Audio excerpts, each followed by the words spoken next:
The night has come, it's cold and losing my control. Your light is gone, and lonely darkness fill my soul. I wish that you could save me from my isolation. It's way too complicated. Let's stop this conversation. Let's stop this conversation. We got no relation.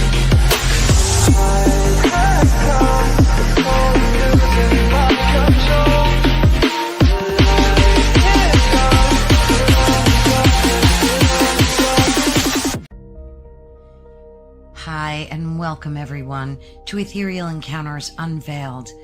Today we are broadcasting live on the United Public Radio Network and the UFO Paranormal Radio Network, 105.3 on the Gulf Coast and 107.7 FM in beautiful New Orleans.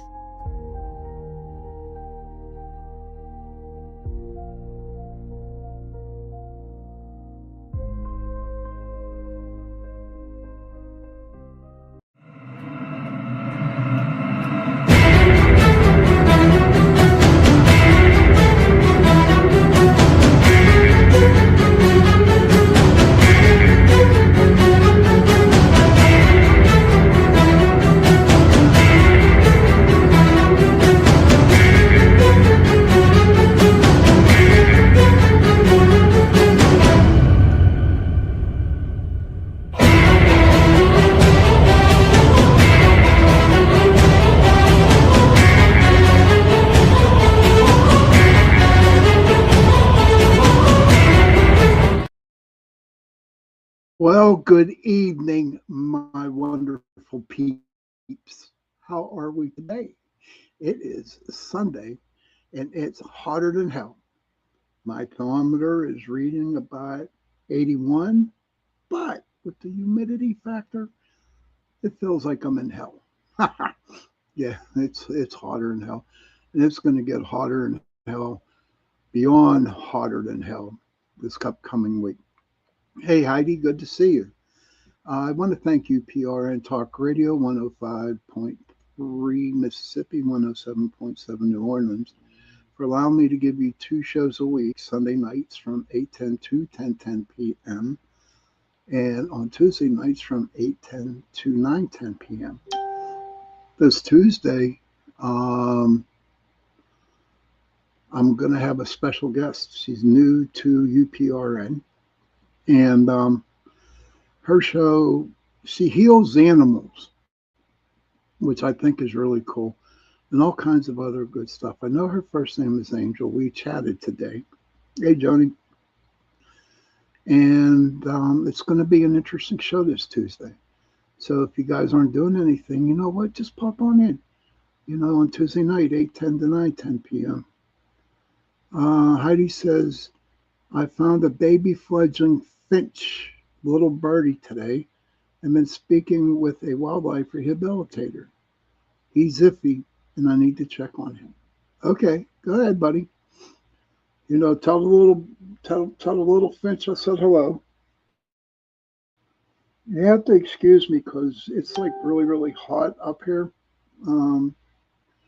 It's hot in my attic where my office is. So, but you know what, everybody? It's going to be a good day. Oh boy, I'm getting all kinds of people. Cryptid creature with Angel Morgan. Yes. So that would be 4 p.m. Eastern. That's awesome, Heidi. Thank you for sharing that. So that is my guest on Tuesday. Cryptid creature with Angel Morgan. And she will be on my show Tuesday night, 8:10 to 9:10 p.m. Eastern. But tonight, I just wanted to do a hodgepodge of different things. Whatever comes up on my mind. 102 there. Oh, gosh. Stay in the air conditioner, Heidi. Whew. But back to the heat. I'm on the show Friday nights and Saturday nights with Joe Montaldo and Jay, Doomsday Jay. And Joe's from down there in the southern part of Mississippi, Louisiana, down around that area. And he's always making fun of us because we're sweating like piggies up here. Yeah, we do. Well, I'm used to that, he always says, quote unquote. And he says a bunch of other things that I don't want to repeat on my show on a Sunday night.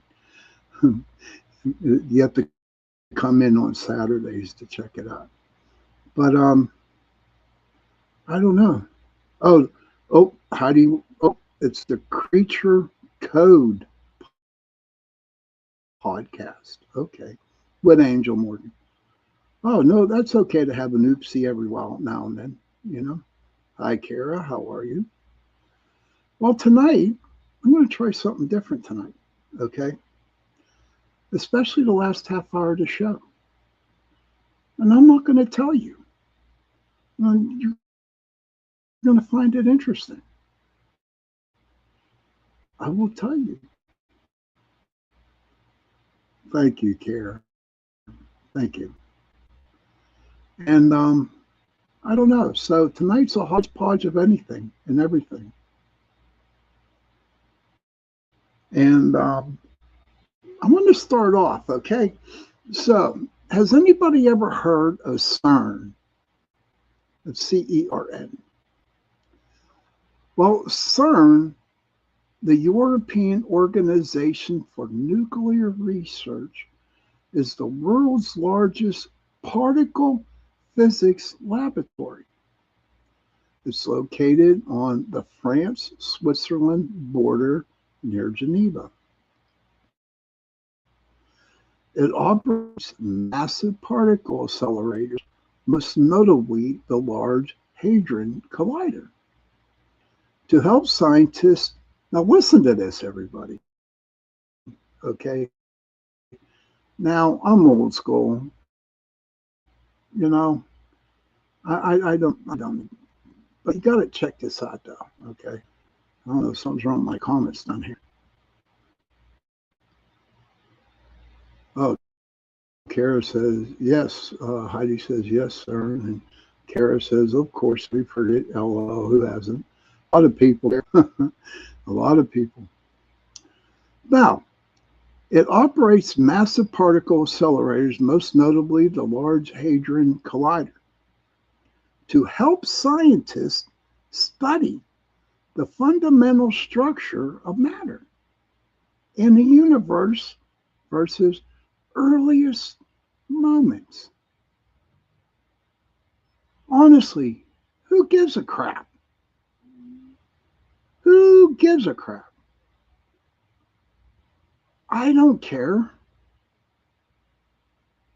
To me, it's a waste of money.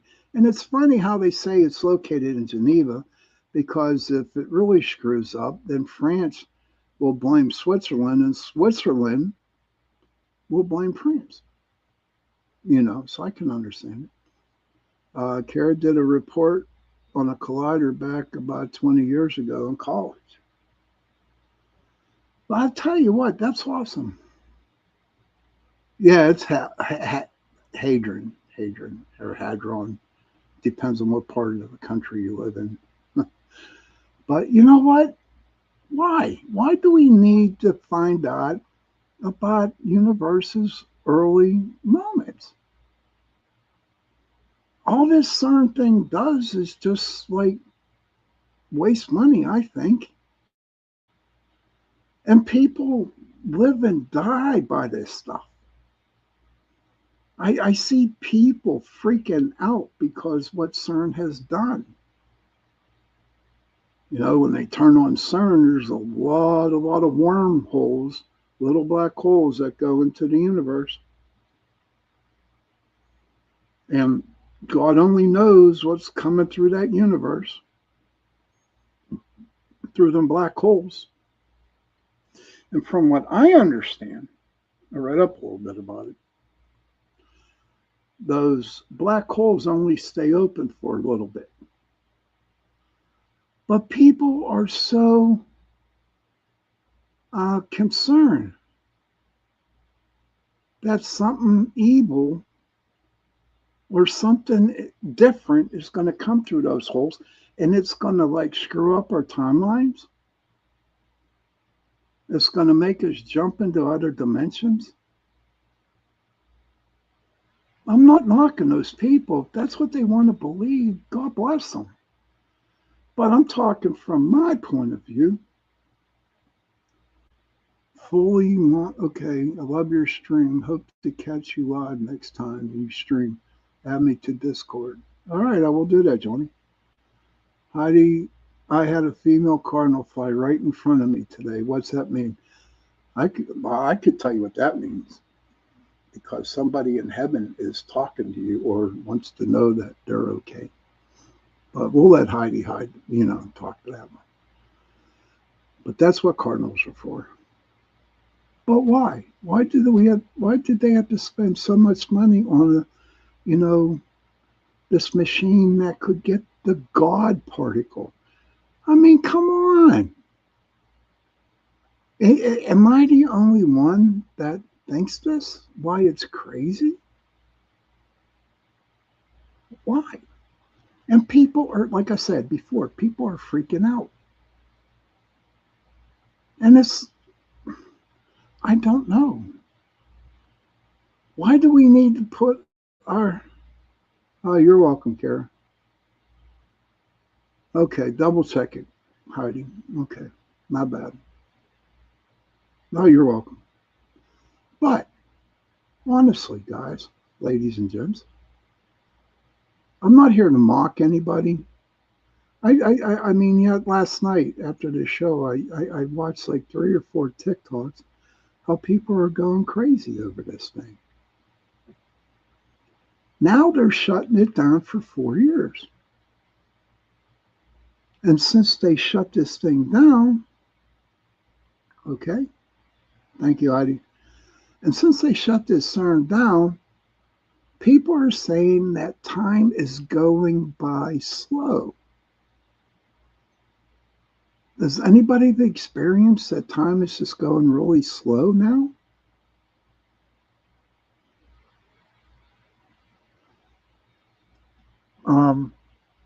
And another thing people are experiencing is that they're getting good night's sleep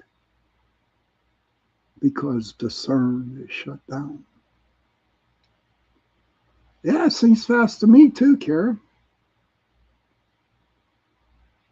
But people have it in their minds that these things are happening because they shut CERN down. Patrick, my brother. Heidi, Patrick's in. Kara, my brother's here. Hey, Donna, good to see you. My brother has a question. Has anyone heard of the language of flowers? Heidi says now, but having experiences with slower time slips. And I've experienced those too. But I can't blame CERN for it. I'm telling you. I can't understand why it's a time slip. And according to other people, the world died in 2012. I still can't figure that one out, no matter how much I read on it. Okay. The world died.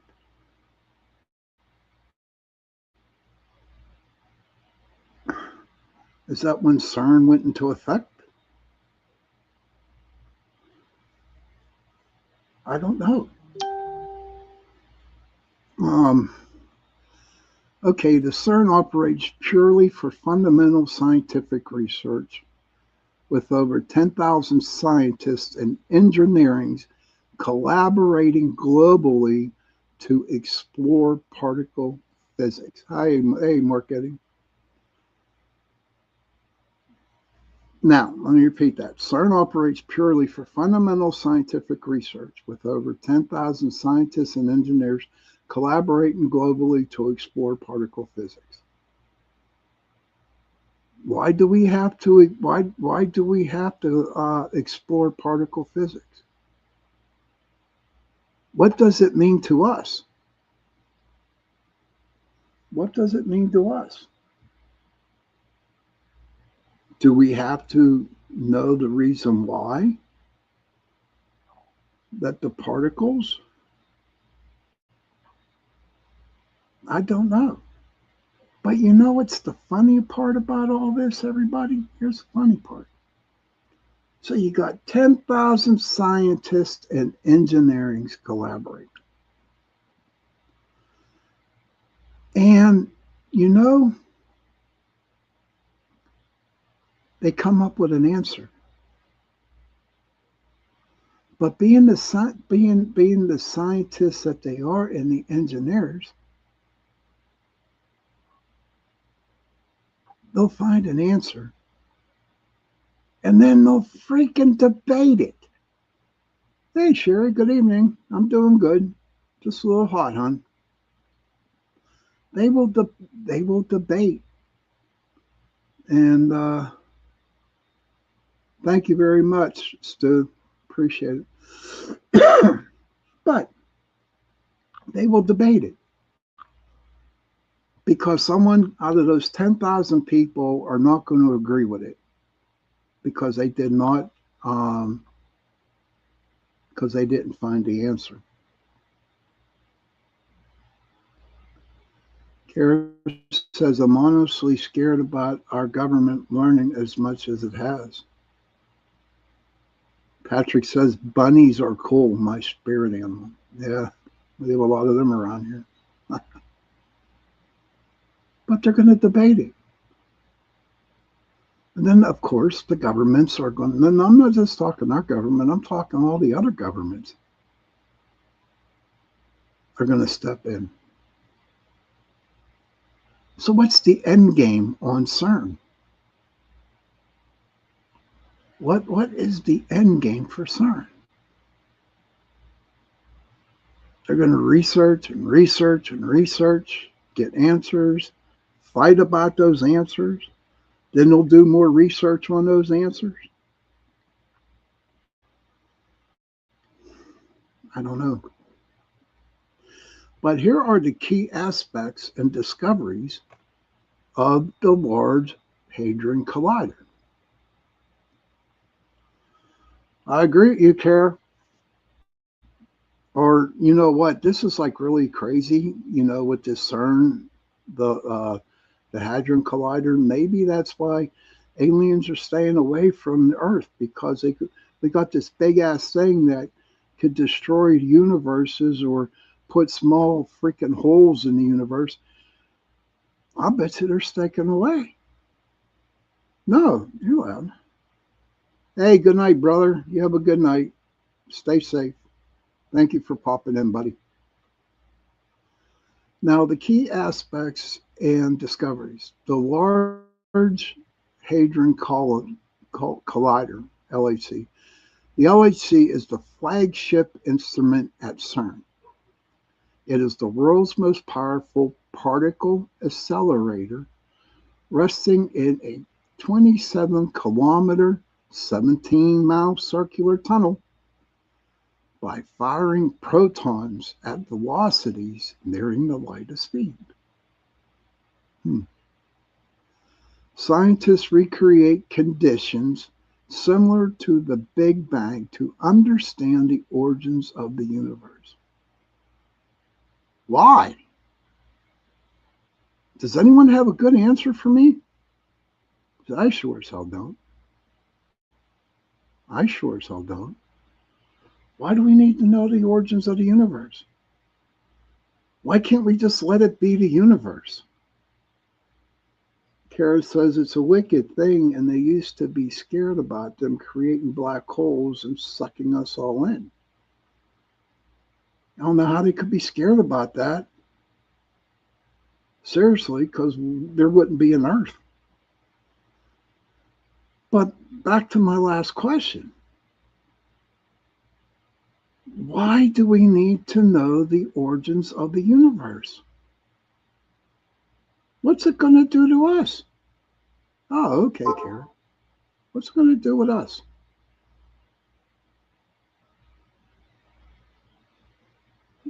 You know, maybe time slips, maybe different dimensions, time dimensions. Hey, welcome back. Um, and I've experienced those, and it's been happening a lot. But I'm not going to blame CERN. No, not at all. Oh, you haven't made it out there yet. Oh, okay. The Higgs boson in 2012. Researchers at CERN famously discovered the Higgs boson, an elementary particle that explained how other particles gain mass. I've never heard of the Higgs boson, boson. In 2012, researchers at CERN famously discovered the Higgs boson, an elementary particle that explains how other particles gain mass. Why do I need to know that?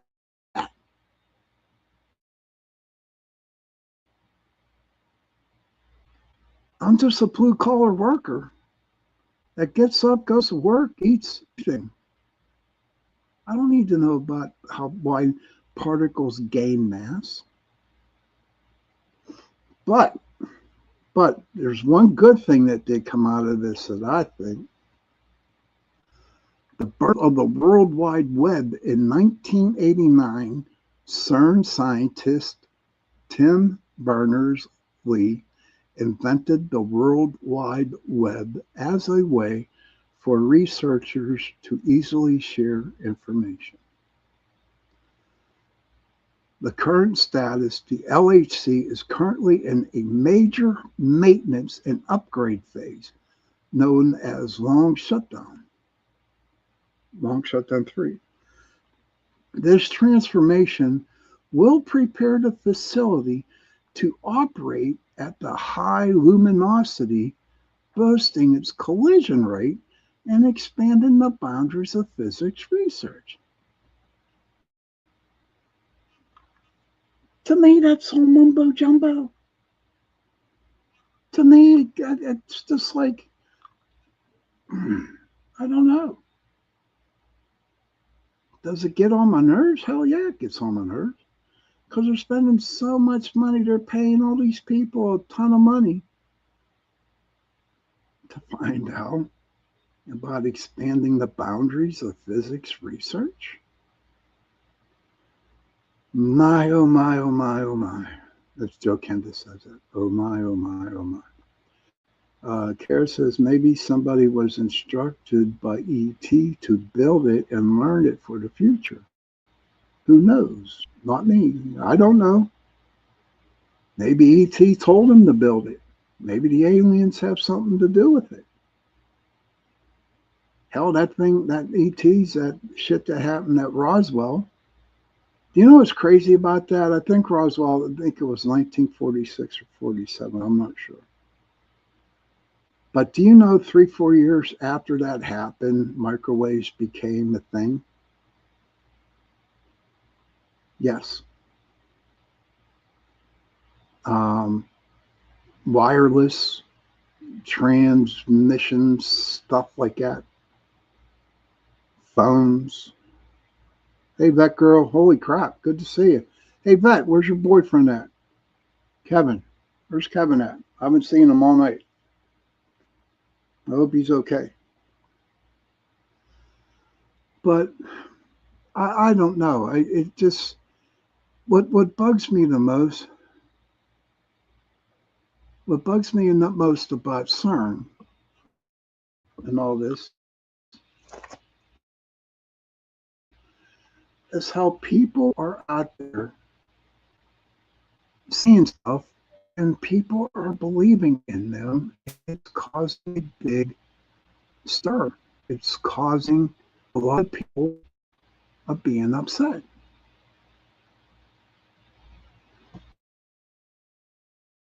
And I don't think it's right. I really believe myself that CERN really doesn't matter. What do we get out of it? Not a damn thing. But people are making money on it. Countries are making money on it. I don't know. But I tell everybody, I say, you know what? If the world was going to end tomorrow, and you see a ballistic missile flying right at you, or your area, there's nothing you can do about it. You're going to die. That's fact. Am I being a Donnie Downer on that? No, I'm not. I'm just, to me, that's facts. If you see something coming at you, you can't save yourself, especially something that powerful.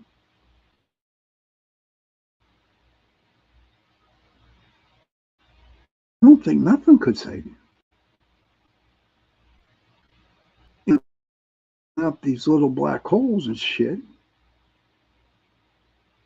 may some mean, nasty alien society will come in. I don't know. I mean, I'm pretty intelligent.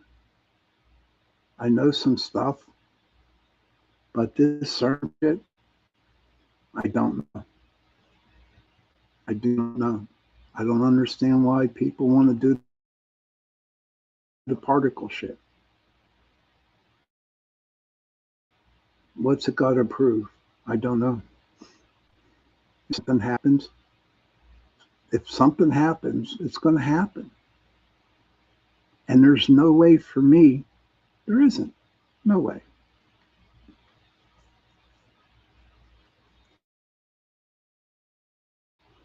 And I got to live with what is going to happen. And you know what? That's okay. And I'm talking about myself. I'm not talking about anybody else. But I wish they quit wasting money on a machine that really don't mean a damn for anybody. And that's the truth. I really believe that. I don't know. I just saw too many people scaring the shit out of other people on YouTube and on TikTok about this certain shit. And I just had to bring it up. I had to voice my opinion. And this is a good way for me to voice my opinion, you know. But we are at the half-hour mark, you know, and it's time to take that break. I'm getting hot, so I'm going to have to. Heidi knows what this is. My fan. But it's time to take the breaks. And when I come back, we'll go on to something else. So, everybody, I'll see you in a couple minutes. Go smoke a cigarette, go to the bathroom. Heidi, check on that little birdie. And then we'll be back in a couple minutes.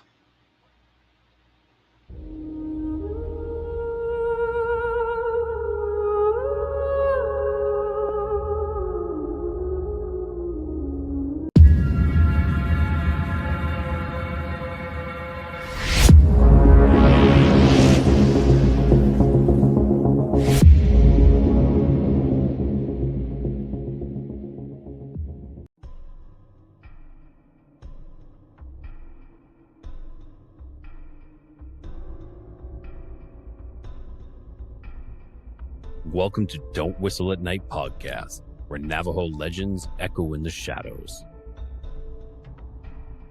Darren and Dawn will guide you through the sacred fire of Native storytelling, where the old stories breathe, the unknown walks among us, and voices, long hidden, rise to be heard. And remember, don't whistle at night.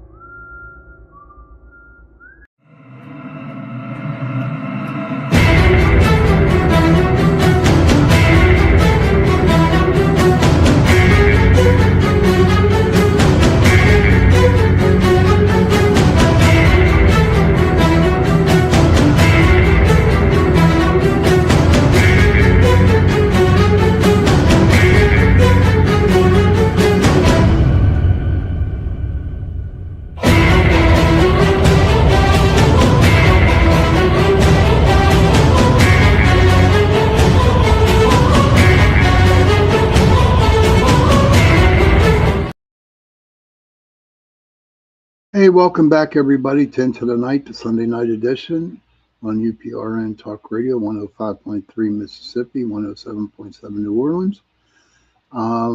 Tonight is just a hodgepodge of different things. And the first half hour, we talked about CERN. And to me, it's just a bunch of money built into a big-ass particle buster that's putting black holes into, thank you, Heidi, that is putting black holes in the universe for bad things to come in. It's a waste of money, I think. There's no way do I need to know anything about CERN and what it does. But think about it, Heidi. I was thinking about this during the break, about your little finch. Okay. So an update on Heidi's finch. Okay.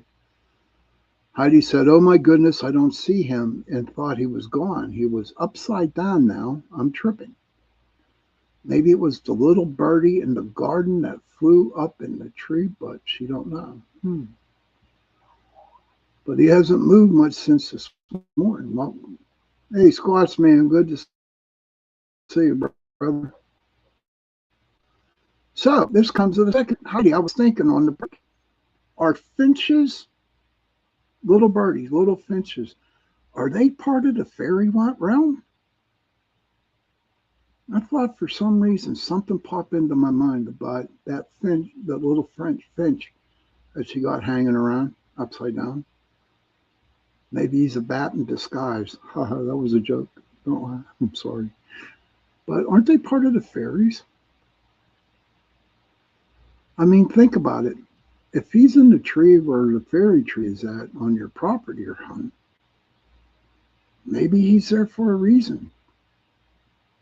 Maybe there's a reason why he's hanging down. Now, do fairies exist?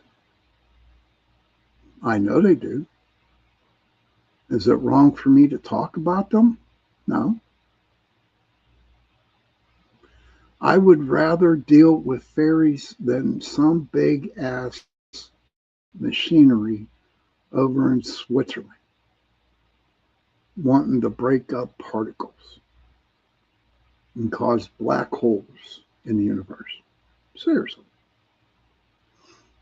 But I heard that there was a lot of fairies out there, that all different kinds. Oh, hold on a second. New comment. Hold on a second. Let's see what we got here.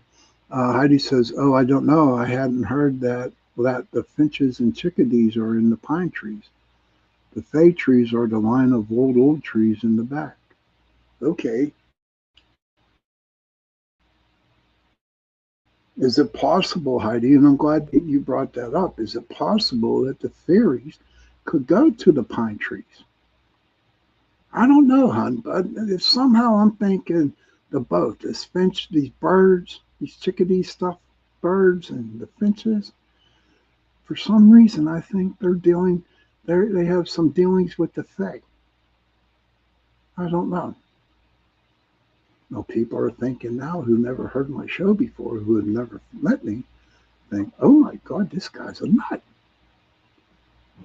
No, I'm not a nut.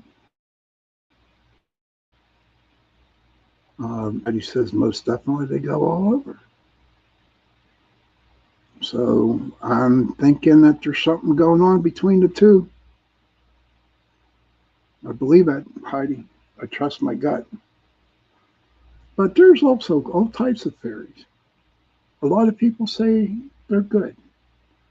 A lot of people say they're bad. Oh, Heidi says traditional folklore and mythology, neither finches nor chickadees have direct universal associations with the fae, fairies.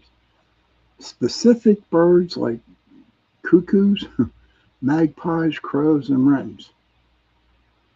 And it usually starts in ancient Celtic and European fairy tales. Okay. Ah, thank you. So, and I believe what you say there, Heidi, but that's just a book, and that's folklore.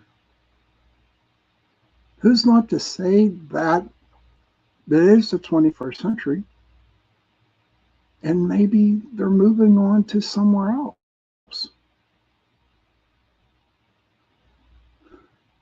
Yeah, definitely a lot of different types of things. And I do believe that leprechauns are fairies or fays. I believe trolls are.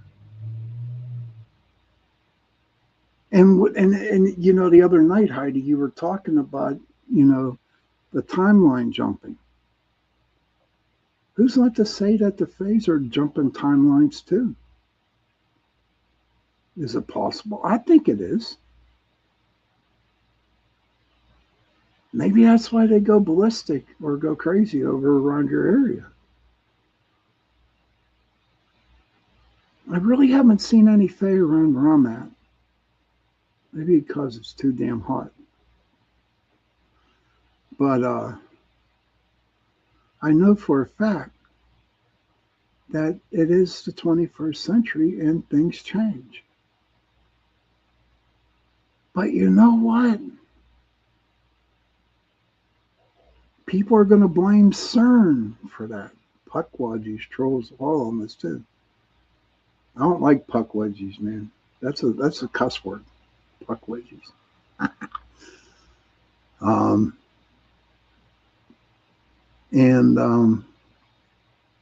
and so that's okay. But I don't believe it's caused by CERN. Heidi says, I agree. Shifts, planetary events, and solar weather are all playing in too. Island ducks, god of ducks. Hi. I like that. Island ducks, god of the ducks. Hi. Okay. Shh. But no, you don't have to Heidi. You can voice your opinion, my dear. You can voice your opinion. It's okay. You know you can do that on this show. But so again, people are saying fairies are good. Some people are saying fairies are bad. They're not Tinkerbell. They're not Tinkerbell and Peter Pan. And Tinkerbell and Peter Pan wasn't like a really nice fae. She was mean. She was a mean one. And I found out the dark side of Peter Pan as, oh no, I don't either. No, I don't want. Okay, yeah, no, none of them. Nope, nope, nope, nope, nope, nope. Excuse me, I'll put my ears in. And then I found out something really crazy about Peter Pan. Okay. Kara says, I saw little fairy houses at Dollar General the other day. Do it, man. Do it. Get a couple. Put out some stones. Put out some, you know what? If you want to know about a good fairy garden, you just talk to Miss Heidi. Talk to Miss Heidi. Anybody out there who wants to start a fairy garden, just come on my show and talk to Heidi Gold. She loves those, you know. And then that's great. That's great. But back to the Peter Pan thing. Okay. The Peter Pan thing. The dark side of Peter Pan. Peter Pan was the bad guy. Peter Pan was the bad guy. And he's the one that would steal children. And Captain Hook is the good guy. who's actually trying to save the boys from Peter Pan. Because Captain Hook, okay, Captain Hook was once a lost boy. And he's the only one that escaped from Peter Pan.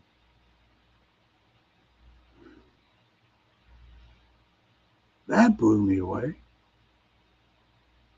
You know, it's just like, I mean, did you see the new Popeye, the evil Popeye movie coming out now?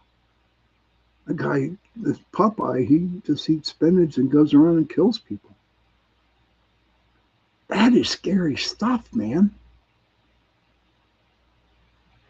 You know, all these, and it's really weird. I guess it's when you hit the algorithm of dark fairy tales. Okay, yeah, you hear some weird shit. You know what I mean? Check out Snow White. Okay, Snow White. Now, Snow White's laying, you know, she's in a deep sleep or a coma, whatever.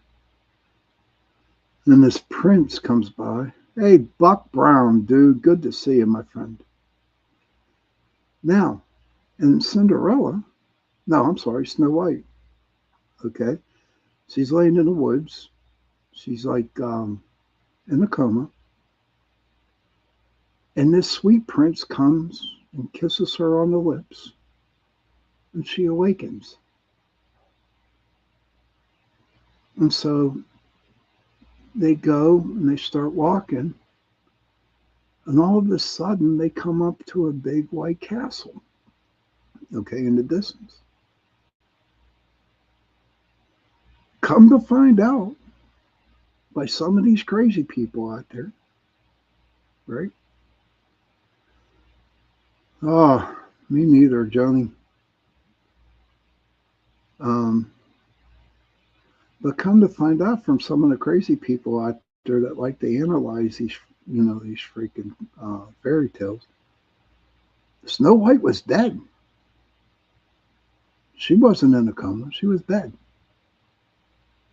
And that prince was an angel. And that prince, who's the angel, took Cinderella's spirit and brought her to heaven. Yeah.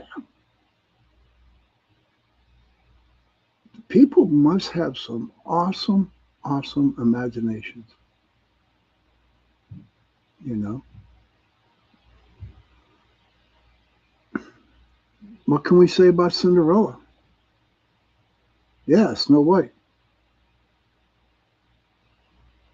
There's something about Cinderella. I'm going to look it up, guys. Okay? Hold on a bit, because that just popped into my mind. The Dark Side of Cinderella. The original Brothers Grimm Cinderella story is... Oh, shit. The sanitized Disney version of Cinderella masks a deeply disturbing century-old folktale. In the famous 1812 Brothers Grimm version, the story relies on the horrific mutilation and brutal violence. Desperate stepsisters cut off their own heels and toes to fit into the golden shoe. And magical birds ultimately peck their eyes out. Is that freaking nuts? The Grimm's original brutality, the classic tale is not for gentle wishes, but one for severe punishment and retribution. There is no fairy godmother. There is no magic pumpkin or fairy godmother. Yeah, you like the fairy god, but she wasn't in there. Cinderella's gifts come from a magical hazel tree planted at her mother's grave, which she waters with her tears. The self-mutilation. When the prince goes searching for the girl who owns the golden shoe, the stepmother orders her daughters to alter their feet. The older sister cuts off her big toe, and the younger sister cuts a piece of her heel to make the shoe fit. The bloody trick. The prince initially believes them, riding off with the bleeding bride. Both times, magical pigeons alert the prince to the blood soaking the girl's stocking. It's a fairy tale. A fairy tale. In the brutal retribution at Cinderella's wedding to the prince, the wicked stepsisters attempt to gain favor, but the pigeons swooped down and pecked out both of their eyes, rendering them blind beggars for life. Is that crazy? Is that crazy? But when I grew up, Snow White was the blessed thing. Hey, Kevin, where in the hell you been? That girl was looking for you. I don't know if she's still in there. Good to see you, buddy. Don't forget, it's a 2-hour show tonight, buddy. But fairy tales are crazy. Yeah, crazy, Heidi. How many people in my chat room tonight, right now, have thought all their lives that fairy tales were good? Kara says, I need to get a hold of some of them old fairy tales because I never heard those. Kara, you have to Google, seriously, you have to Google Dark Side of Fairy Tales. Hans Christian Andersen, the Grimms, the Brothers Grimm. Oh, were they crazy. And that's where that Cinderella came into play, from the Brothers Grimm. But I guess Disney had to come around and say, hey, you know what? We got to lighten this up. And I think they did. But there's so many different meanings to something. This, for example, I'll say, well, I saw Heidi. There's nothing wrong with liking morbid things, honey. Oh, update on the finch. The baby finch is back in the seed area. Maybe he got too hot earlier. He's adorable, fuzzy head. Aw, that's cool. At least the baby finch is back in there. See, Heidi, I'm telling you, Heidi, the fairies helped that little finch over to get to the seed thing. I'm telling you. That girl says, not me. I've been learning German to buy and read Grimm's fairy tales. Oh, wow. That would be very, very interesting. But I don't know. What's this world actually coming to, everybody? I don't have a clue. With the fairy tales. But the Fae, we're back to the Faes. Kevin says, love fairy tales. Remember as a kid, we used to have Disney white hardcover books Mom used to read to us. Thank you, Heidi. Kara says, I know a bad word in German, how to say goodbye. Okay, I know how to say pain in the ass in Gaelic. It's called Pogamahoon. Pogamahoon. Let's kiss my ass. But I don't know. So am I going to let it destroy what I grew up with? Am I going to let different renditions of fairy tales, anything like that, ruin my early childhood? No. I'm not going to let it happen. But it would be interesting to see what happens. Hey, oh, by the way, everybody, I need to tell you, I was going to be a priest. I went to a high school seminary in Newark, Ohio. And I had to learn Latin, I had to learn German. But I only learned it, I was only there for freshman and half my sophomore year. But yes, actually, I was going to become a priest. Father Sean. That'd been funny. Nah, it would be. It'd be funny. So I think the fairies are doing their job with the little Fincher, Miss Heidi. I really believe. AI viewers, what? Kara said she wanted to be a nun when I was younger, but boy, did I lead a different path. I'm telling you, Kara, I was going to be a priest. And when I graduated from high school, I just quit going to church. That's how I got spiritual, is what I did. But I don't know. I know today I'm just going to keep with the old fairy tales, is what I'm going to do. Joni says, me, I always thought that fairy tales were good, but the Brothers Grimm told their stories based on what was happening in that time. Okay. And you know what, Joni? I can actually see that. What was it, 1812? There's a lot of craziness going on back then. A lot of craziness. So I guess, let me ask you, everybody in the chat room, do you accept what we're talking about tonight? I'm not here to change your minds. But you got the bad fairy tales and you got the good fairy tales,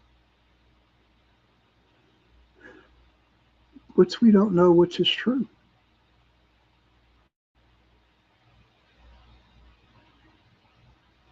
Who watches Rudolph the Red-Nosed Reindeer? Kara says that the War of 1812, I did good on it in school. Cool. Kevin says church fascinates me as a child until I started questioning things. And I can understand that. I could tell you my viewpoint, for me, I could never figure why people would donate so much. I'm always interested, Sean. Thank you, Johnny. See, to me, but no, I can't say it because I have to keep my opinions to myself, especially on the radio. I will tell you this, though. I know that they have to rewrite the Bible. Yes, they do. They have to rewrite it. And that's all I'm going to say on that matter. But we are getting, well, we are at the 53-minute mark, and I want to take another break because I need to break out my fan. Heidi says, I don't remember really being curious, but I went with friends, family to all different ones. I quit going when I was 18 years old. And I feel a lot better going to, out in the woods. That's where I go, and on my front porch. Kevin says, I'm pretty sure we all believe in a higher power, but what we learn of it is raised questions for sure. True, buddy. And I quit asking questions because I never got answers, especially in the line of work that I do. Why did he pick me to heal? Why did he pick me to fight demons? Why did he pick me to walk on this path? And I've been saying, why me, why me, why me? And I've been saying it for the longest fucking time. Excuse my language. And I never got an answer. But you know what? Whatever happens, whenever I try to go off the path that I'm on, that what I was put on, when I start going off that path and I want to be a human being again, it don't work. Because something happens and they put me right back on that path again. I want to know if anything happened to any of you all out there. Was there any point at one point in time in your life where you didn't want to do healing work? You didn't want to help people? Um, that you just wanted to be freaking human one time, one time, one time.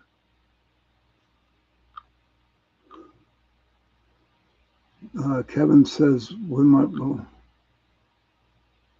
no, talking about Rudolph the Red-Nosed Reindeer, when I was younger, it always made me sad that Rudolph couldn't play in any reindeer games. Yeah, it kind of made me sad, but I tell you what, he had a hot reindeer girlfriend, is what he did. What was her name? Carice? Carice? Donna says, the woods are my safe harbor and my peace. My porch, my porch, and my woods, myself.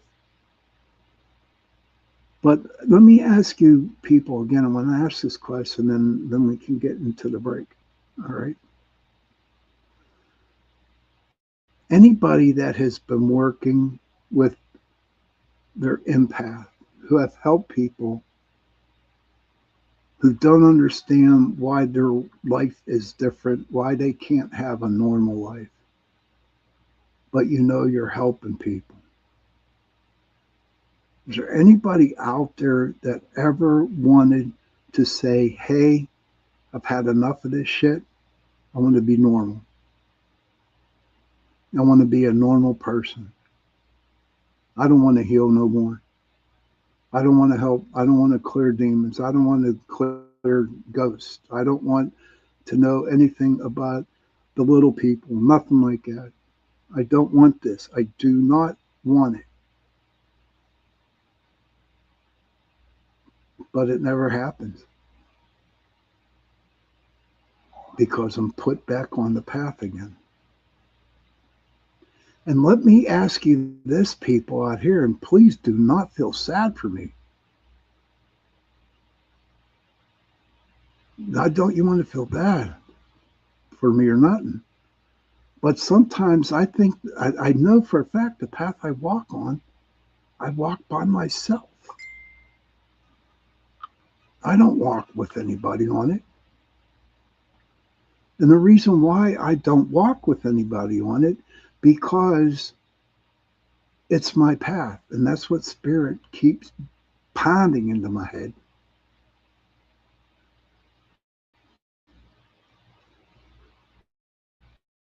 Let me see here. Okay. All right, we got some new comments here. Heidi says, I'm not sure how to answer that. I've never felt or do not I want to be normal. At one time, Heidi, I wanted to be honest with you. Yeah, you know what? You're right about that. You're never really, really alone. But, oh, come on. Who in the hell?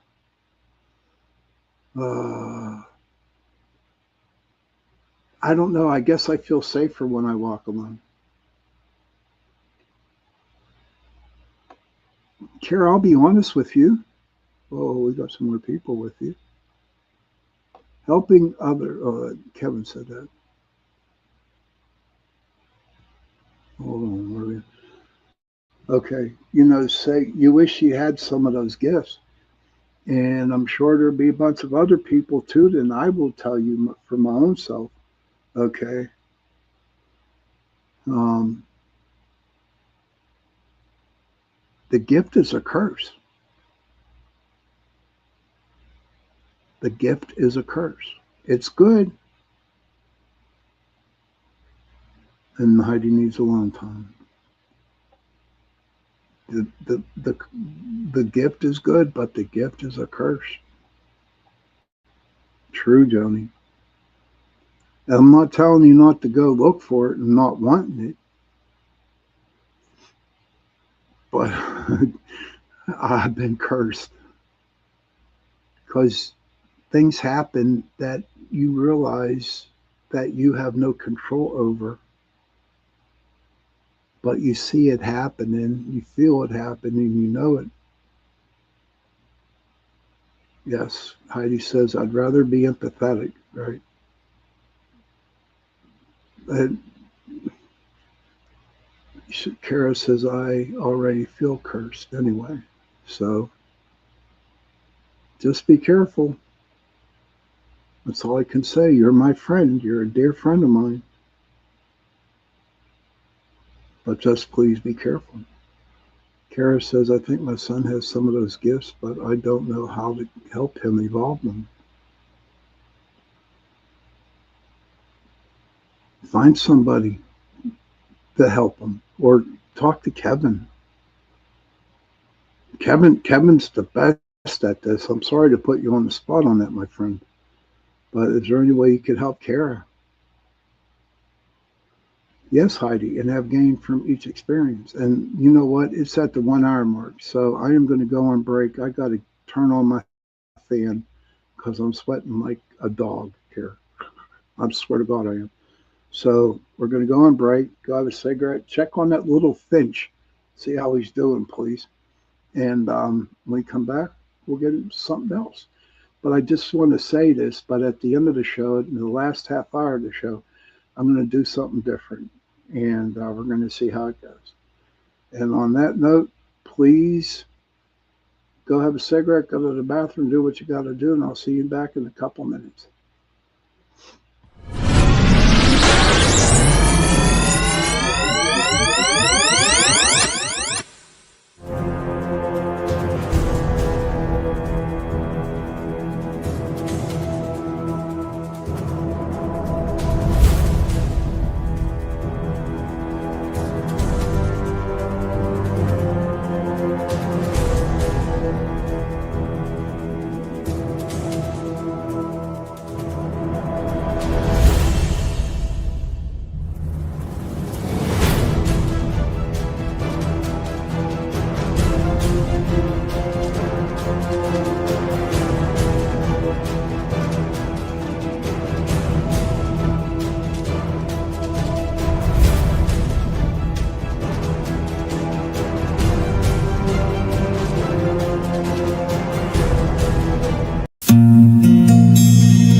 Hi, and welcome everyone to Ethereal Encounters Unveiled.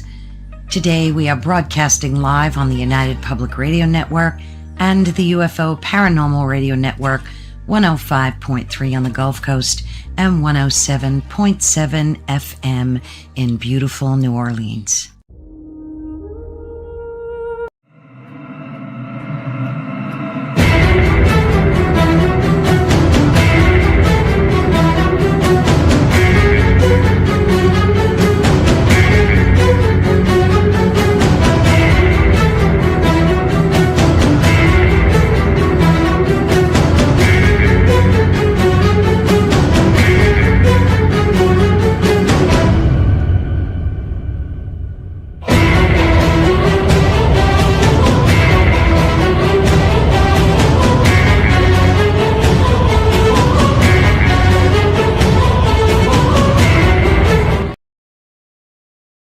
Hey, everybody, welcome back to Into the Night, Sunday night edition on UPRN Talk Radio, 105.3 Mississippi, 107.7 New Orleans. So today's a hodgepodge of everything.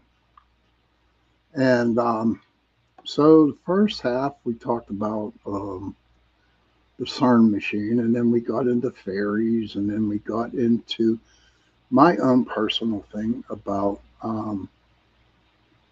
how I feel like about the gift that I have. Is it a curse? Thank you, Heidi. Thank you, Kevin. And um, so I'm going to jump into something else. But so, Heidi, this is what I did for you. Okay. I got to take a drink.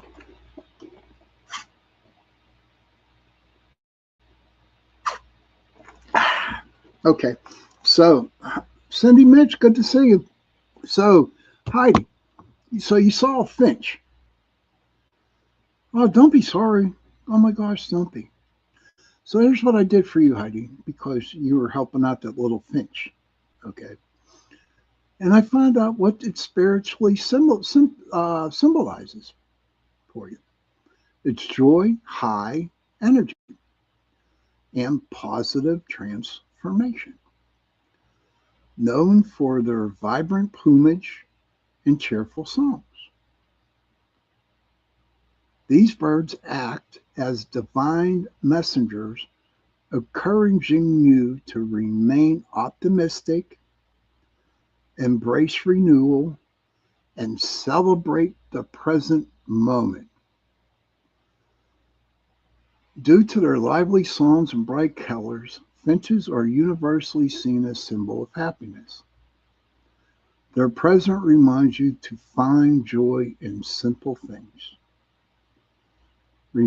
Seeing a finch, particularly a yellow or goldfinch, often points to a fresh start, healing, and brighter days on the horizon.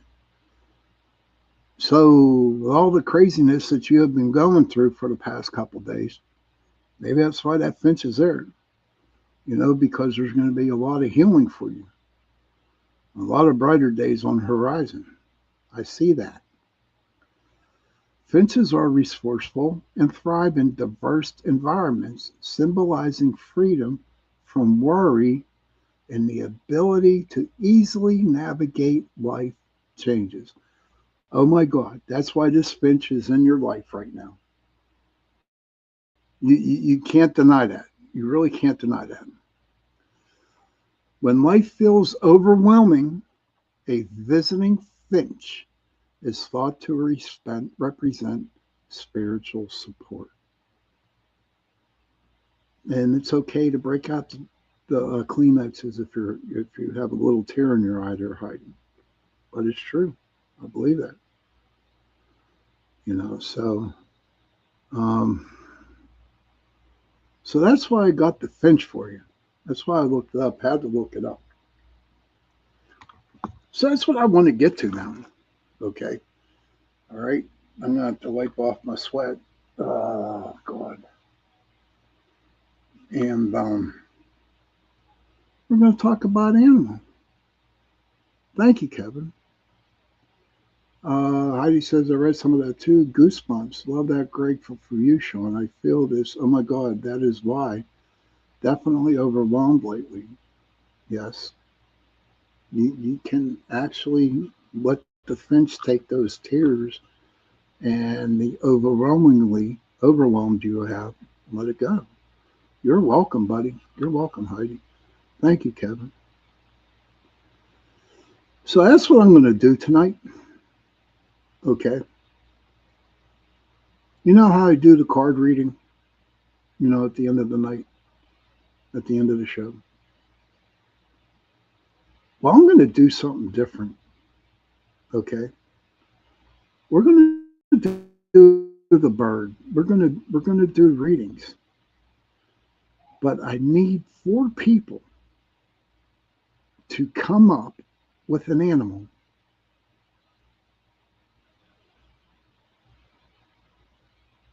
I could feel that. I need 4 people to come up with one animal. I'm going to write them down. And you guys, by the animals that you pick, not me, what you pick, will give it a reading. So give me 4 animals, one from each different person. So Sherry, you got the horse. All right, we'll do the horse. Okay. Whatever animal pops into your head, we'll go with the horse. I need 3 more. Don't be afraid to put an animal in there. So I need 3 more animals. A now. Okay, Kara says a now. Okay. So Kara is the owl. Sherry is the horse.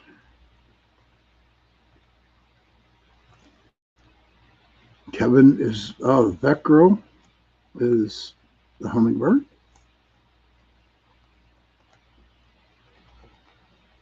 Okay. And Kevin is the scorpion. Huh.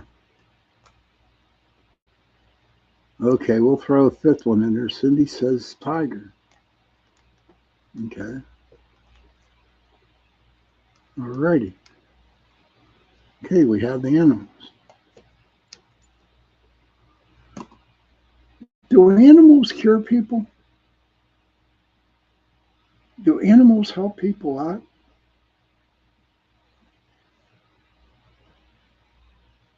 Is there something magical or something spiritual about the animals that can make you feel better in life? Kevin, is it possible?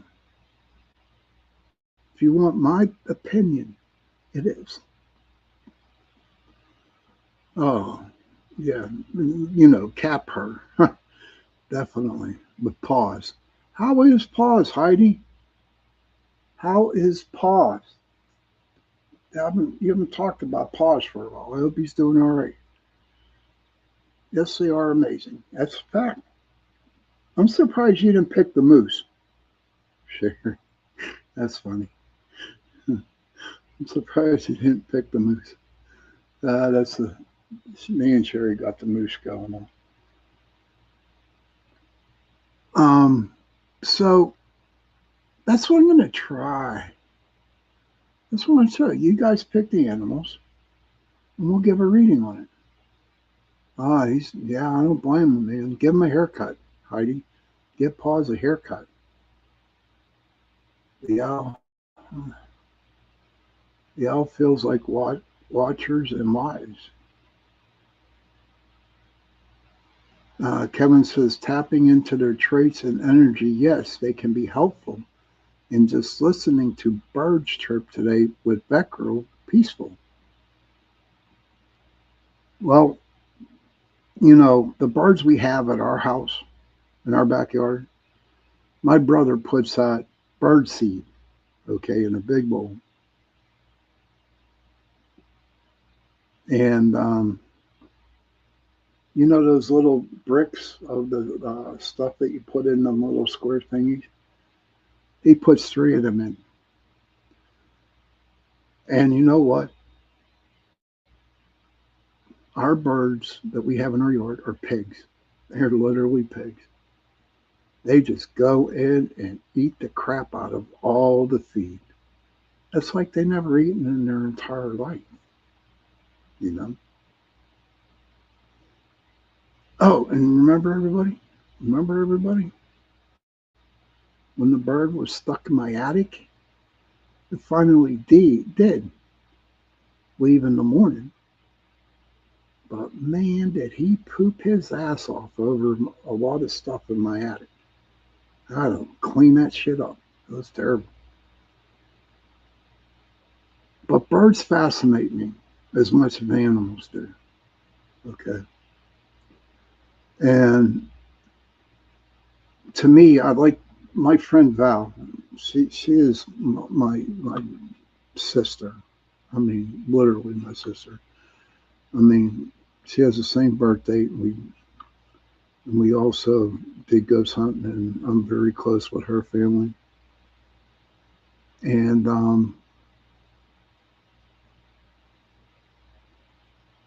her place, she lives right on the lake, and she sets out her bird feeders, and I can just sit on her deck and just watch the birds,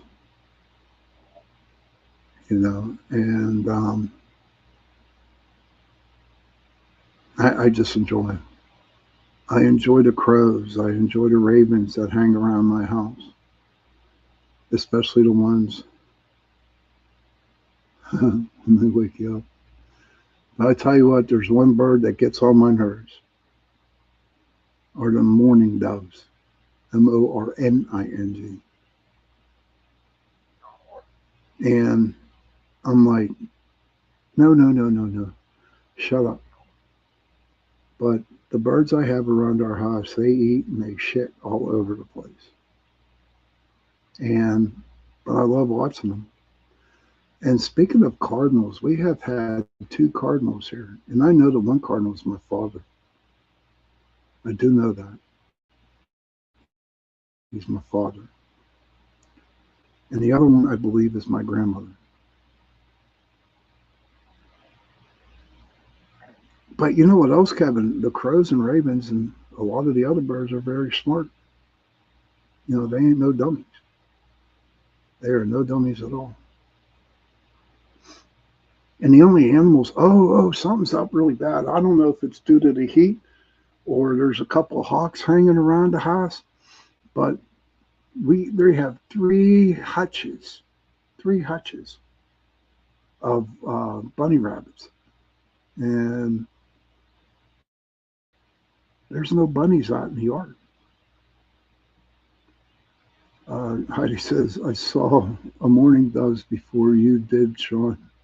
Oh my, and they're such scaredy cats. Yes, they are. But I got a story to tell you about the mourning dove. So we were sitting on the porch, my son and my mom, they were sitting on the porch. And they have a nest on their porch that is up around the roof. And my son and my mom were just sitting there, and the birds were getting pissed off. They were getting pissed off because my mom and my son would not move. So they started dive bombing my mom and my son. Yeah, these mourning doves, because they had babies to feed, And that's another complaint I have about birds that I don't like. So there's another nest up there. Okay, and it's not the mourning dove nest. It's another type of bird. Can't figure it out. So she goes away and finds food. Okay. She goes away and finds food. Comes back to the nest, and that little baby bird is chirping its ass off. Feed me, mommy, feed me. And the bird don't feed them. I'm like, what the hell? What the hell? You go out, find a worm, come back, give it to the kid, and then go back out and look for another worm. Heidi says, the blue jay love them, although they're loud and kind of bullies, but so smart. Yeah, the blue jays are bullies. They're a bunch of bullies, and loud as hell, boy. I'm telling you. Oh, I was camping one time, and there was like 10 of them in a tree. And I swear, Mother Earth put them there just to get on my nerves in the morning. I guarantee it. Kevin said, oh my God, Sean, they are definitely protective of their young. Yeah, I know that, but they didn't have to dive bomb my mom and my son. They could have flew and gave the food. But the mothers, I'm telling you, this mother has this chick up on our roof up there, and she'll go out, come back, and the little bird is like chirp, chirp, chirp, chirp, chirp, chirp, chirp, chirp, chirp. She wouldn't feed them. Why is that? Why in the hell is that? I don't know. But I'm really, really looking forward to this last half hour. It is 9:30. We're going to take a quick break, and then we're going to get into the animals that people pick. So here we go. See you in a couple minutes.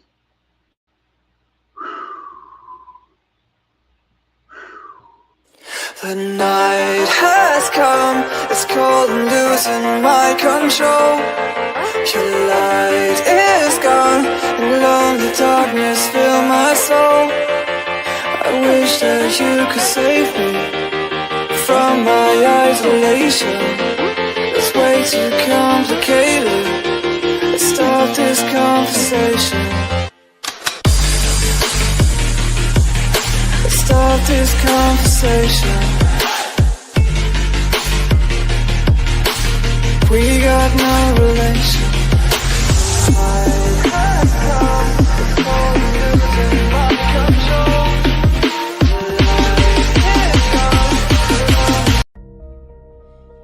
Hi, and welcome everyone to Ethereal Encounters Unveiled.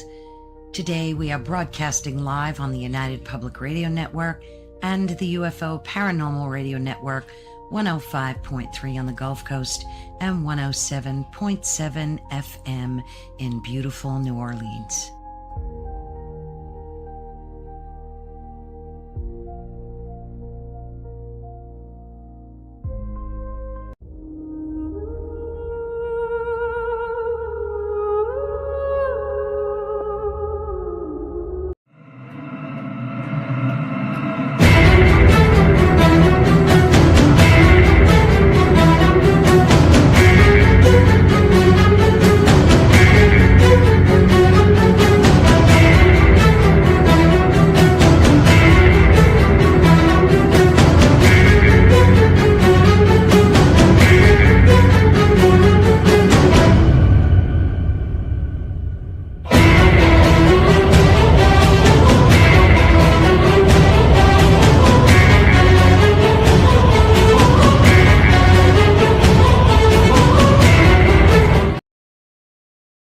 Hey, welcome back to the last half hour of the show. I'm really excited for this last half hour, or for how long it goes. So this Sunday night, I don't know what's going to happen, but after this little reading, what I did, everybody who is watching the show or listening in 160 different countries that watch my podcast and all the other ones, I always draw or do a reading or pick a card at the end of the show. But this time, I got 5 people picked animals for the reading. Not me. I didn't touch my cards. And I'm telling you, there were some good animal cards. And I thank Sherry, Kara, Vet, Kevin, and Cindy. Okay. Now, Sherry picked the horse. Okay. And with the horse, Sherry, I'm telling you, you are in for a long journey. Okay. That's, and that's what the horse does, because the horse runs. And it's not like you're running away from something. It's like you're running towards something. Okay. It's pretty off in the distance. It's pretty far away. And you can't wait to get there. And when you meet that horse, Sherry, okay, and you ride on that horse, it's going to take you to a place where the owl, because you're going to come up on a tree. Thank you, honey. You're going to come up on the tree. In this tree, you're going to see the owl. And Kara said the owl. The owl is, yeah, it's definitely wisdom, man. But boy, it can turn its head 360 degrees to find something to eat. Okay. And the owl's like the watcher. Okay. So everybody who's riding this horse going to something, not running away from something, you're going to come upon the owl that is going to give you the wisdom you need to continue on your journey with, whatever journey that you're on. But here's the main deal. Okay, everybody, you have to listen to what the owl tells you. Okay. And because the owl wouldn't lie to you. The owl has so much wisdom. Okay. Just listen to the owl and continue riding your horse. Okay. So you got all that information from the owl, and I'm sure that the owl will throw a little bit of magic in on your journey when you're riding that horse. Okay. So all of a sudden you come up, you're riding along and you come up with a bunch of hummingbirds.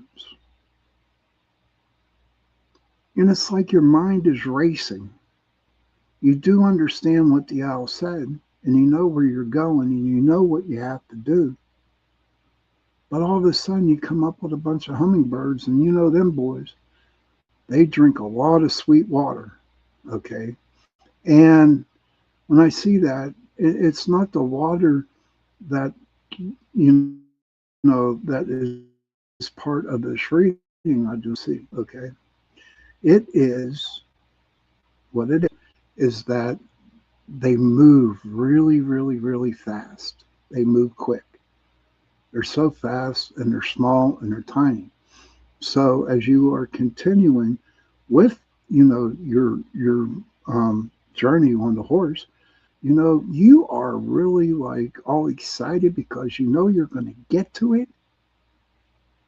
And then all of a sudden, all these thoughts are going through your mind. Okay. They're going through your mind.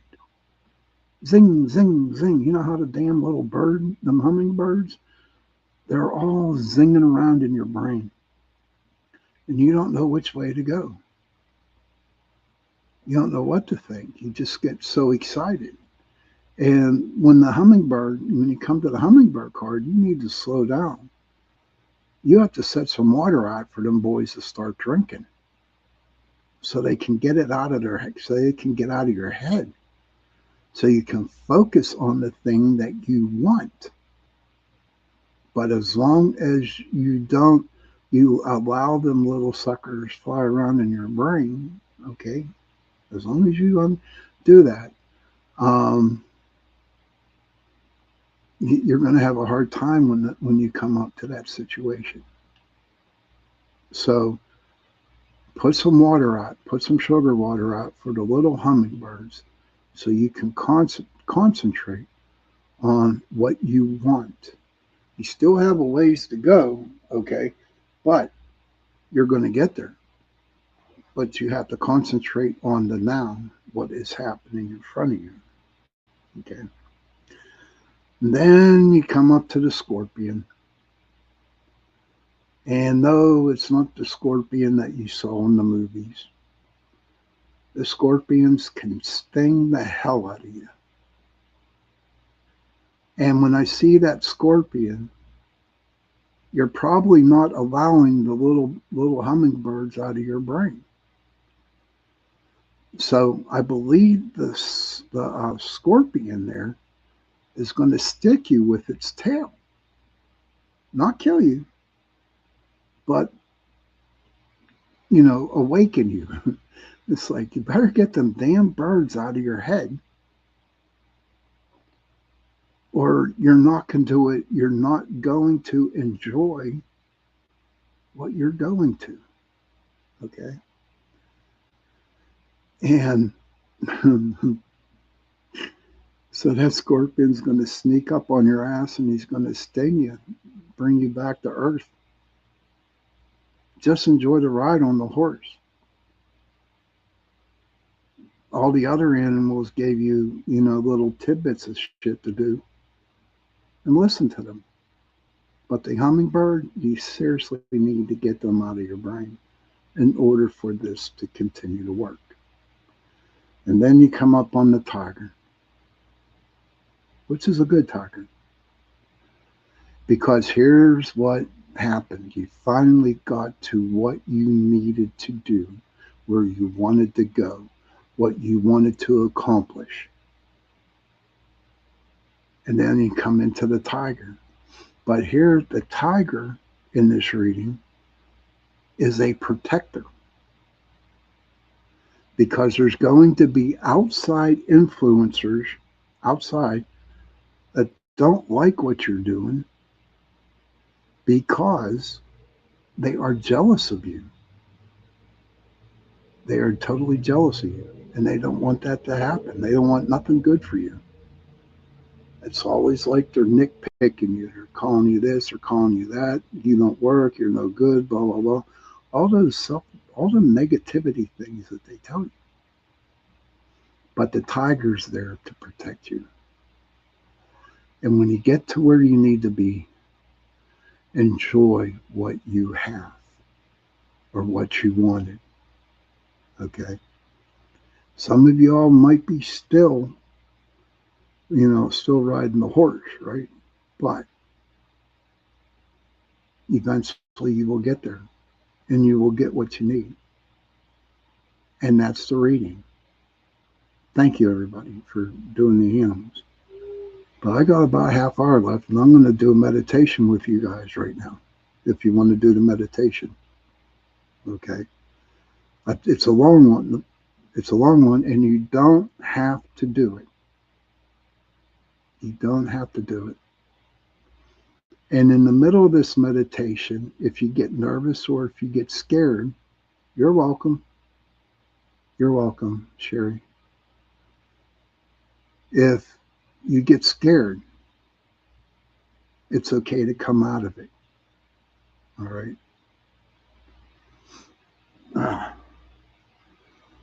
Thank you, Kevin. I'm sweating like a pig. But I'm going to do this. I'm going to do this little meditation for you. It's a big one. And we'll see how it goes for everybody. So what I want you to do, here's what we're going to do. Thank you, Heidi. You're welcome, Beck. Thank you, Karen. So I want everybody to close their eyes. Okay. And I want you to start breathing in deep, holding it and releasing it. Clear everything out of your mind. Just clear it.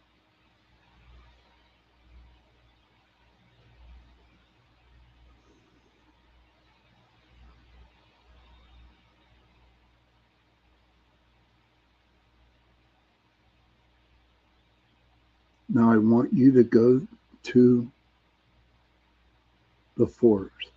Not the forest. The meadow. Please go to the meadow. The grass is green. Trees all around. The sun is shining. Go to the meadow.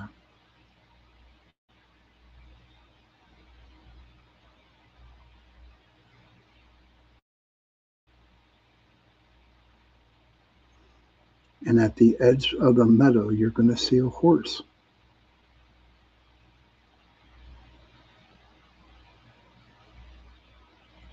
And what I want you to do is when you get to the horse,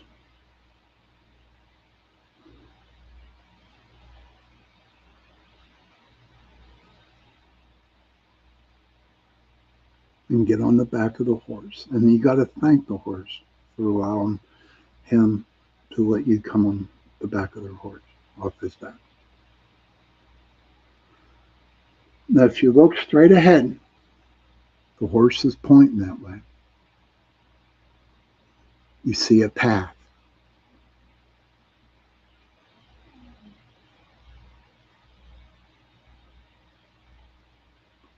So when everybody sees the path, what I want you to do is start walking the horse with the horse. Let the horse work. Let the horse do its job and start walking that path. Now, before we really start going into this path, you literally need to trust the horse. You have to trust it. You're going to have to trust the horse.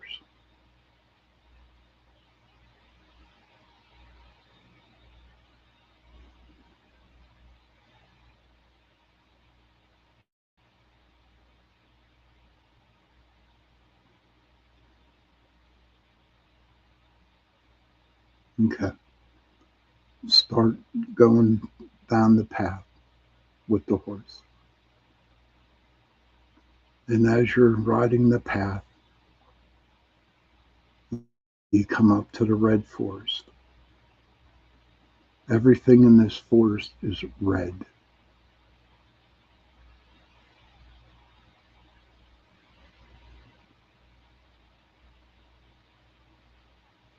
And the red is all the anger you have inside you Mind you, you got to keep your eyes open and look around in the red forest. And you're going to see people, places, and things that make you angry.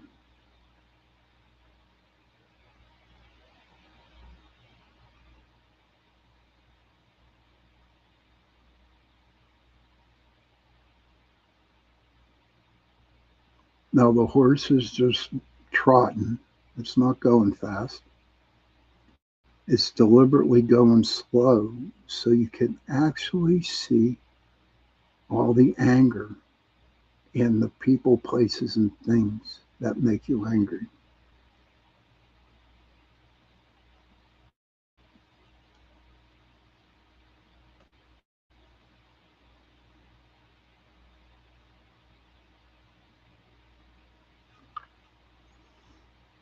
Now, as you're leaving the red forest, all that anger, all that hatred you have to the people, places, and things are going to go away.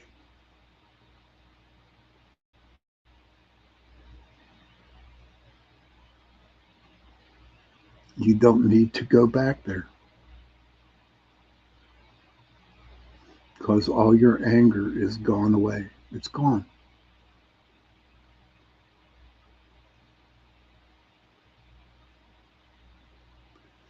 So the horse picks up a little bit more speed, but don't get nervous. Please don't. Trust the horse. That's the whole idea of this meditation, is trusting, and trust that horse. So as you're trusting the horse, it goes into the green forest.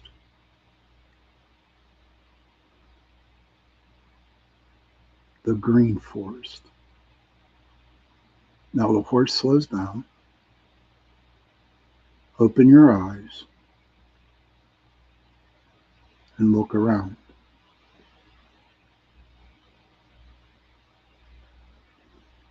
And everything you see in the green forest,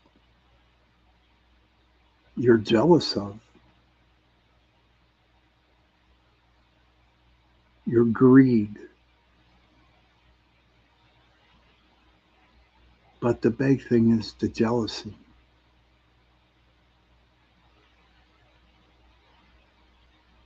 And as you're walking on the horse,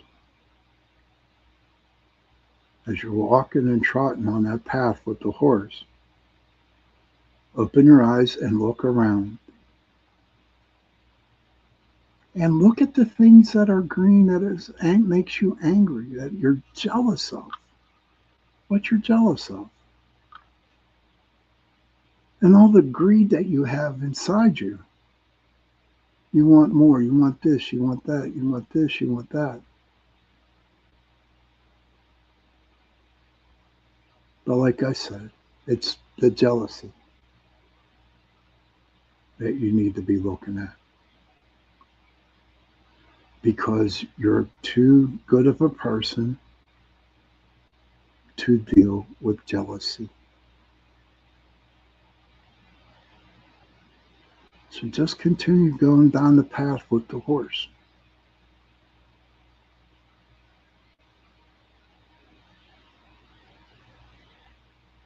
And look around.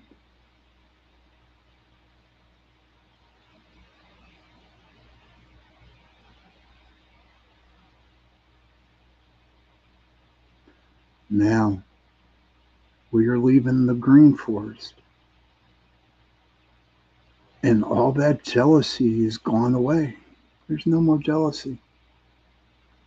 And as we left the red forest, no more anger. No more anger, no more jealousy. And all of a sudden, now I'm going to give you another little hint. This one coming up, you need to trust the horse. because the horse will not leave the path. The horse knows the path. So the horse it's picking up speed. It's going fast. It's really, really going at a gallop. And all of a sudden you come to the black forest. Pitch black. No light. No light at all. It's total darkness. You cannot see in front of you. And the horse is at a full gallop. A full gallop. You need to trust the horse.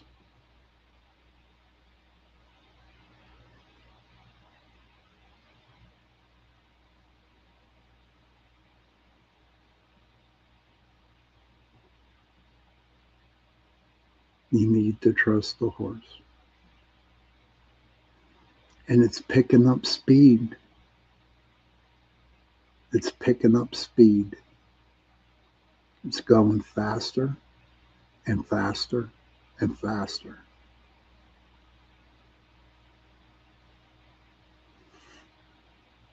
With this black forest, as you continue going through, is all the negativity that's inside your body right now.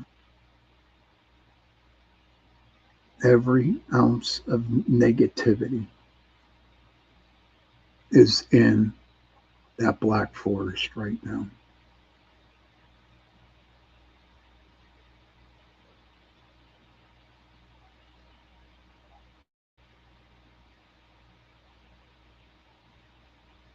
And the horse is getting faster.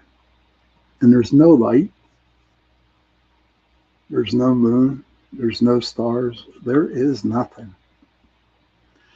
And that horse is going quick.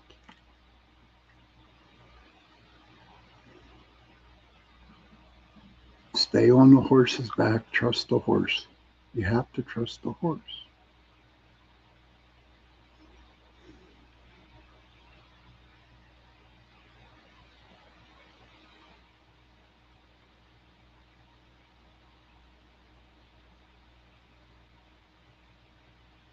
And now, as we leave the black forest,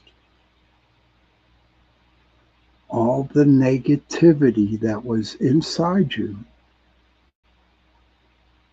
is gone away. Has gone away. Just like the red forest was the anger, the green forest was the jealousy. And now all the negativity inside you that was in the black forest is gone. And as you leave the black forest, you're going to come to a white forest.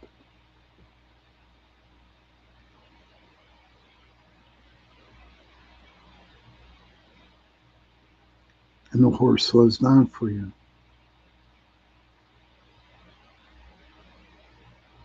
And when you look at the white forest, look around, keep your eyes open, trust the horse.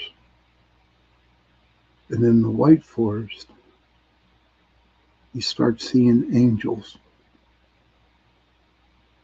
You start seeing good things. You start seeing beautiful animals.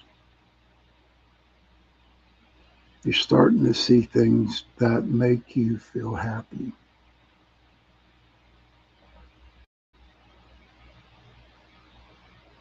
Just continue going through the white forest and absorb all the good things in your life. Absorb it into your body. You have to refill all the negativity with good things. And that's what the white forest is there for.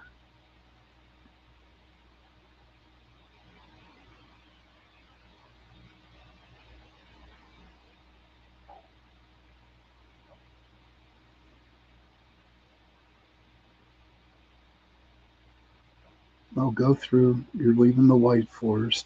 And as you left the white forest, okay, as you left the white forest, All the negativity in that black forest is gone. All the white stuff, all the good stuff, has just filled your soul up. It's just filled your body with good stuff.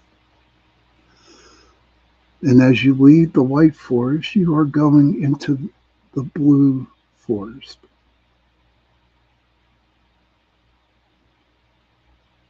And when you go through the blue forest, the horse slows down. He's slowing down. He's at a trot now.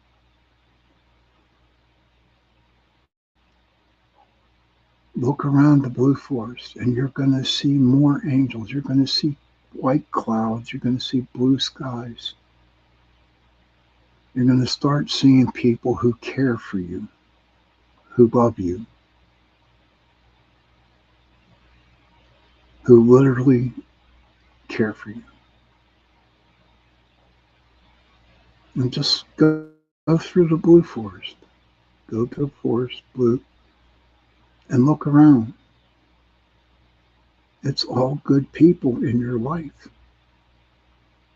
And some people that are not in your life, but they're good people.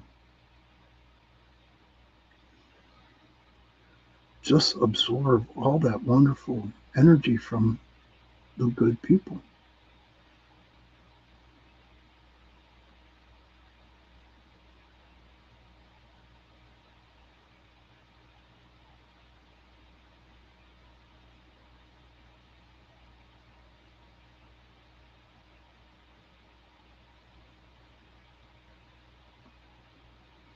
And now, as you leave the blue forest, you're going to go to the violet forest.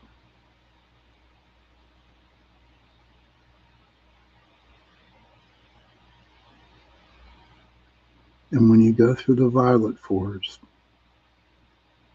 you're going to get all kinds of wonderful healing,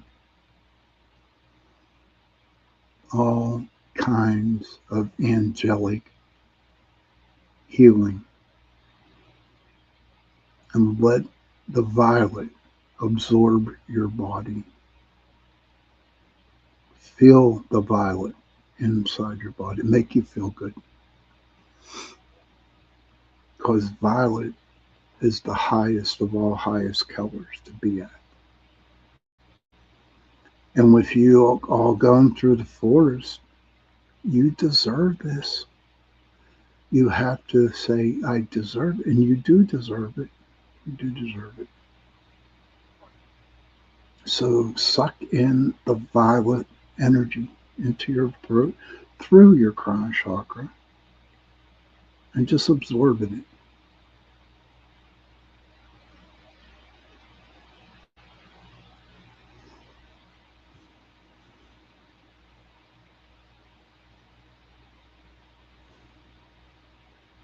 And as you're going out of the violet forest, you're going to go to the yellow forest and just feel the sunshine all over you.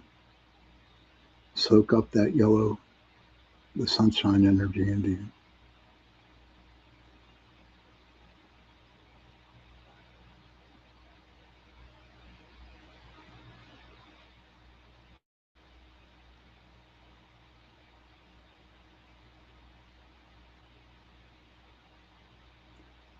As you walk out of the yellow forest, turn around on the horse and thank the forest, all of them, the red, green, black, blue, white, violet, yellow, and thank them.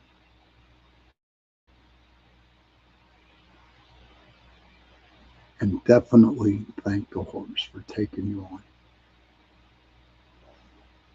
And when I'll count from 3 on back, you come back to the real world. 3, 2, 1. Open your eyes. And I hope that was a decent meditation for you. I hope it helped you out in some areas of your life that you need. I do that. I used to do that meditation on a lot when I was growing up. I mean, when I was learning. That helped me out a lot.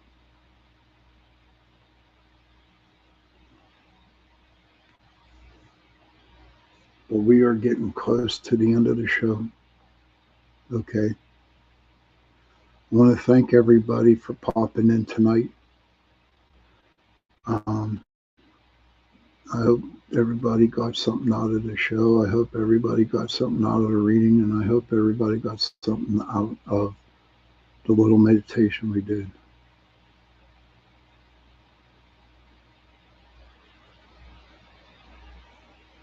You're welcome, everybody. That's cool. No, you're welcome. Thank you, Sherry. Don't forget this Tuesday. I'm going to have. I forget her name. Heidi knows her name. Uh, yes. But Tuesday I do have a guest. Her name is Angel, and she does something with animals. I don't know, but I'm going to set the show up pretty soon. So everybody, I'm glad everybody had a good time tonight. Children, if you can. Angel Morgan. Thank you, Heidi. Everybody, children, if you can, please go to your parents, give them a hug, and tell them that you love them. And parents, please go to your children, give them a hug, and tell them that you love them. And if you have no parents and if you have no children, find someone, give them a hug, and tell them that you love them. Those 3 words, I love you, go a long way. And on that note, everybody, have a good night, and I will see you Tuesday night.